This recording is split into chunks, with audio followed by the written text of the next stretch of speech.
দর্শক, ভারতের পররাষ্ট্র সচিবের ঢাকা সফরের খবর রাখছেন সহকর্মী জান্নাতুল মোহনা। এই বিষয়ে আলোচনায় যুক্ত হচ্ছেন তিনি। মোহনা, আপনাকে স্টুডিওতে স্বাগত জানাচ্ছি। অবশেষে বাংলাদেশ ভারতের যে হাই ভোল্টেজ বৈঠক হবার কথা ছিল, সেটি যেখানে আসলে সবার দৃষ্টি ছিল, সেটি আজকে অনুষ্ঠিত হয়েছে। আপনি সারাদিন সেই বিষয়ে খবর রেখেছেন। ভারতকে কি বার্তা দিল আসলে বাংলাদেশ, এবং দুদেশের সম্পর্কের এক ধরনের টানাপোড়েন চলছিল, সেই টানাপোড়েন ঘোচাতে কতটা ভূমিকা রাখতে পারে এই সফর? আর আপনাকে শুরুতেই জানাতে চাই যে এই সফরটি নিয়ে যতটা বলছেন আপনি যে হাই ভোল্টেজ, ততটা কিন্তু আমরা উদ্গ্রীব ছিলাম যে বর্তমানে যে টানাপোড়েন সম্পর্ক বাংলাদেশ এবং ভারতের মধ্যকার, এবং যে জনরোষ জনক্ষোভ আমরা দেখতে পাচ্ছি, তো আমরা আশা করছি আগামী দিনে আজকের বৈঠকের পর সেই জনরোষ কিছুটা কমবে। তার শুরুতে আমি আপনাকে বলতে চাই যে ভারতের সাথে আমাদের মূল যে জনরোষ, তা ভারতীয় মিডিয়ার অপপ্রচার নিয়ে। তো আজ কিন্তু বৈঠকে আমাদের ভারতীয় পররাষ্ট্র সচিব বিক্রম মিশ্রিকে আমাদের পররাষ্ট্র সচিব জসিমউদ্দিন সাহেব জানিয়ে দিয়েছেন যে অপপ্রচার হচ্ছে, যে বিভ্রান্তিকর, এটা আমাদের এই অপপ্রচারে ভারত সরকারের হস্তক্ষেপ আমরা কামনা করছি, এবং এই অপপ্রচার রোধে ভারত সরকার যেন পদক্ষেপ নেন এবং বাংলাদেশ এবং ভারতের যে সুসম্পর্ক বজায় রাখার জন্য তারা যেন ভারতীয়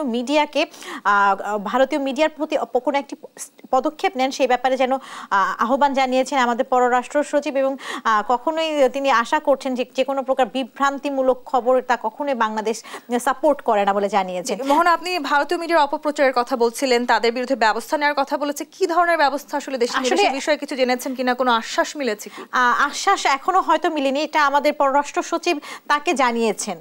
আমাদের পররাষ্ট্র সচিব ভারতীয় পররাষ্ট্র সচিবকে বলেছেন যে ভারতীয় মিডিয়ার বিরুদ্ধে যেন তারা কোনো পদক্ষেপ নেন, যেন অপপ্রচার রোধ করা যায়। তবে সেক্ষেত্রে কিন্তু আমাদেরকে যখন ভারতীয় পররাষ্ট্র সচিব জানিয়েছেন যে তারা বাংলাদেশ এবং ভারতের সাথে জনবান্ধব অর্থাৎ জনকেন্দ্রিক সম্পর্ক তৈরি করতে চায় এবং আগের মতো সুসম্পর্ক বজায় রাখতে চায়, তার মধ্য দিয়ে কিন্তু প্রকাশ হয় যদি আমাদের মধ্যে সুসম্পর্ক বজায় রাখতে হয়, তাহলে অবশ্যই ভারতীয় মিডিয়ার উপরও তাদের হস্তক্ষেপ এখন আমরা কামনা করছি। জি, সীমান্ত হত্যা একটা দীর্ঘদিন ধরে আসলে বাংলাদেশ ভারতের মাঝে এক ধরনের টানাপোড়েন সৃষ্টি করেছে।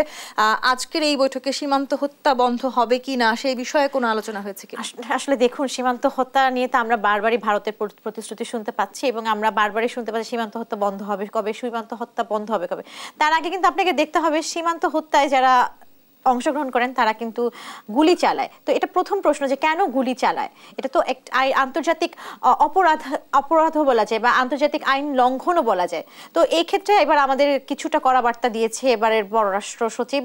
এবারের ভারতকে বলা হয়েছে এই বিষয়ে যেন অন্যান্য বিষয়ের চেয়ে গুরুত্ব আরো বেশি করে করা হয়। তার সাথে সাথে আপনাকে জানাতে চাই যে পররাষ্ট্র সচিবের সাথে যে কড়া বার্তাটি আমরা আজকে পেয়েছি, সেখানে স্পষ্ট করে আপনিও শুনেছেন কিছুক্ষণ আগের প্রতিবেদনে, যেখানে ভারতের পররাষ্ট্র সচিবকে আমাদের পররাষ্ট্র সচিব জানিয়েছেন যে বাংলাদেশের অভ্যন্তরীণ বিষয়ে যেন নাক না গলানো হয়। বাংলাদেশ কোনো দেশের অভ্যন্তরীণ বিষয়ে বাংলাদেশ কোনো দেশের অভ্যন্তরীণ বিষয়ে নাক গলায় না, তেমনি অন্য কোনো দেশেরও আমাদের অভ্যন্তরীণ বিষয়ে নাক গলানো উচিত না। তো এর দ্বারাই কিন্তু স্পষ্ট প্রতীয়মান হয় যে কতটুকু কড়া বার্তা ভারতকে আমাদের দেশ থেকে দেওয়া হয়েছে।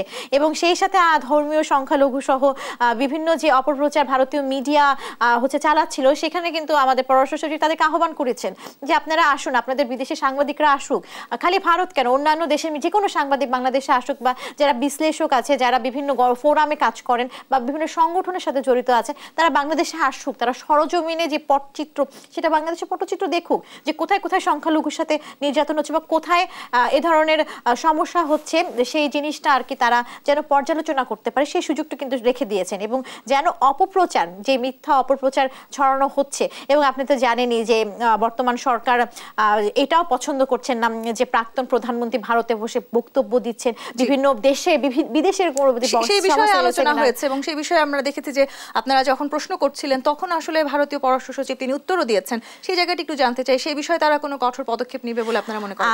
এখন বার্তা দেওয়া হয়েছে, তারা নোট ডাউন করে রেখেছে, এবং তারা আপনি দেখলেন যে এই বিষয়টি আমাদের দু দেশের সম্পর্কে প্রভাব ফেলবে না বলে মনে করছেন। তারা বর্তমান দিনে যে সরকার, তাদের সাথে কাজ করতে ইচ্ছুক, এবং তারা দেখবেন বলে ইস্যুটিকে নিয়ে কাজ করা যায়, কিভাবে কাজ করা যায় সেই ইস্যুটিকে নিয়ে দেখার একটা আহ্বান জানিয়েছেন। সেই সাথে কিন্তু ওনারা পানি বন্টন চুক্তি, যেটা খুবই গুরুত্বপূর্ণ, তিস্তা সহ গঙ্গা চুক্তি পর্যালোচনা সহ অন্যান্য চুক্তি নিয়েও কিন্তু আলাপ আলোচনা হয়েছে। যোগাযোগ ক্ষেত্রে আরো কিভাবে দুই দেশের সম্পর্ক দৃঢ় করা যায় সেটা নিয়ে আলোচনা আলোচনা হয়েছে। মূলত আজকের যে বৈঠকটি, সেই বৈঠকটি মূলত ছিল এই দুই দেশের সম্পর্কে যে ফাটল, সেই ফাটলটাকে জোড়া লাগানোর জন্য আমরা সেই প্রত্যাশা করতে চাই মোহনা আজকের এই বৈঠকটি ফলপ্রসূ হবে, সেই প্রত্যাশা। আপনাকে অসংখ্য ধন্যবাদ আজকে স্টুডিওতে সময় দেওয়ার জন্য। আপনাকে ধন্যবাদ। দর্শক, আমাদের সহকর্মী জান্নাতুল মোহনা যুক্ত হয়েছিলেন ভারতের পররাষ্ট্র সচিবের ঢাকা সফরের বিষয়ে জানাতে।